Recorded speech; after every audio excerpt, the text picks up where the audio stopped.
সন্দেহভাজন আসামি হিসেবে শফিকুল ইসলাম শিকদার নামে আওয়ামী লীগের এক নেতাকে গ্রেফতার করে গাজীপুর জয়দেবপুর পুলিশ।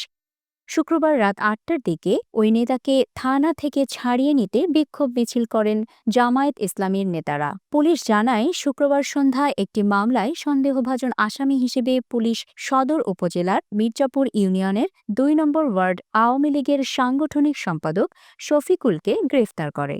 তাকে গ্রেফতারের খবর পেয়ে জামায়াতের ৫০ থেকে ৬০ জন নেতাকর্মী এসে হোতাপাড়া এলাকায় জয়দেবপুর থানার সামনে এসে বিক্ষোভ মিছিল করেন।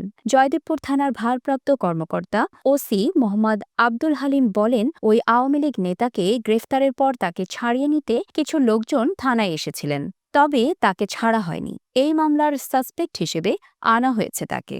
এদিকে জামায়াতে ইসলামীর গাজীপুর সদর উপজেলার নায়েবে আমির আব্দুল বারী সাংবাদিকদের জানান, শফিকুল আমাদের সংগঠনের লোক। শফিকুল শিকদার ২০১৮ সালের আগে আওয়ামী লীগের রাজনীতির সঙ্গে জড়িত ছিলেন। ২০১৮ সালের পর তিনি আওয়ামী লীগের সঙ্গে যুক্ত ছিলেন না। এ কারণে তিনি পরে জামায়াতের ফর্ম পূরণ করে আমাদের রাজনীতিতে যুক্ত হয়েছেন।